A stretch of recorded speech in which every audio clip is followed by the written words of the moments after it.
Say that today, for some of you, is going to be the most difficult and in some ways the most controversial step. For some of you, it won't be, but for some of you, it will be. Because today, we're going to talk about money.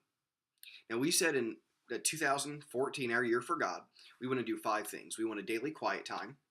We want a weekly worship. We want to regularly use our gifts and passions in ministry and volunteerism, service. We want to get involved in a small group or a Bible study. And fifth, we want to tithe off of every paycheck. Tithe is a math term which means 10%. And for people who tithe, whatever 10% of what you make, you give it to God. I want to share a scripture with you, and depending on how much time we have today, share a little bit of stories from my own life. The scripture isn't directly about money. It's really Spring Valley's core scripture in general, and our core scripture for this year specifically. It's Jesus speaking in Matthew chapter 6, verse 33. Matthew 6:33. And Jesus said, "But seek first God's kingdom and his righteousness." So your number one priority, your bullseye for your life, before your career or your relationships, seek first God's kingdom and his righteousness. That's why we say we want to live God first lives. And we want to live God first lives in every area of our life, not just the religious areas. We want to be God first in our sexuality, in our relationships, in our thoughts, in our time, and yes, our money. Seek first God's kingdom and his righteousness, and all these things will be given to you as well. What's Jesus saying? When you put God first, his priorities, in every area of your life, God knows what you need, when you need it, and he knows it, quite frankly, better than you do or I do. I can think back when I was single, for instance. I hated being single. And I saw some of my friends getting married. And not only was I single, there weren't even any real strong prospects in my life at the time. And I was really frustrated with God. And it was easy for me to start wanting to seek somebody to be with. God says, "Seek me first and my righteousness. I'll take care of that." Little did I know that God had the perfect woman for me, Shanti. She's 5 years younger, so while I was wondering, has God forgotten about me? He was preparing her, and she was finishing her undergrad school. And then we met when she started pharmacy school. If I seek God, God knows what I need when I need in other areas, and he'll take care of it. Now, we seem to understand this, but one of the biggest areas that our faith is tested is in money. And so God would say, don't do anything different in regards to money than in any other area of life. God's not looking at you to be different in money than you would be in any other area.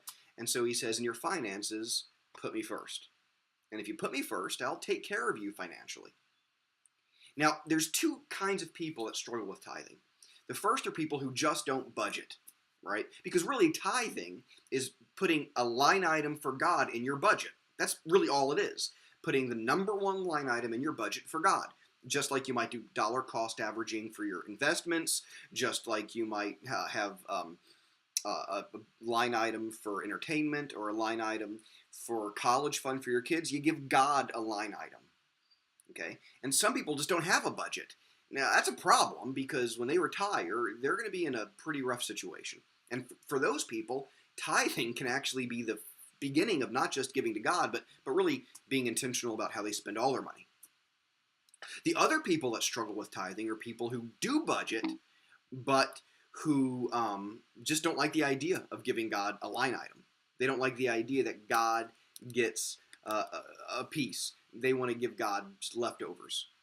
But this is ironic because if they're budgeters, that means they're more intentional about their retirement or their college fund or their vacation fund or maybe a renovation project on their house. They're more intentional in those areas than they are with God.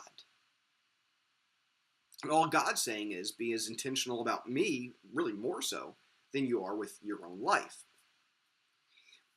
When you begin to tithe, you begin to realize that God will take care of your needs. I'm not a prosperity preacher. I'm not promising you a flashy car and a fancy house. But you'll find out that God will take care of your needs. Sometimes he'll do that by giving you the wisdom to adjust your standard of living so you're not living above your means. Sometimes he'll do it in ways that you can't even understand.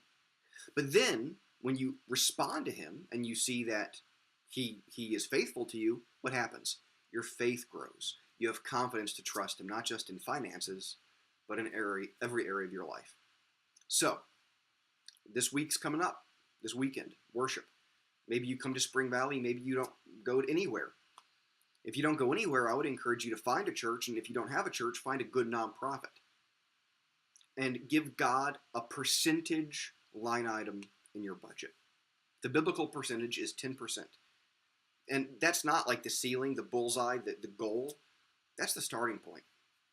If I had time, I could tell you how God's challenged me and my wife, and our heart, we give a little bit more than that. Not because we're so good or so special, but because God's just challenged us, and we give to some nonprofit organizations that we believe in.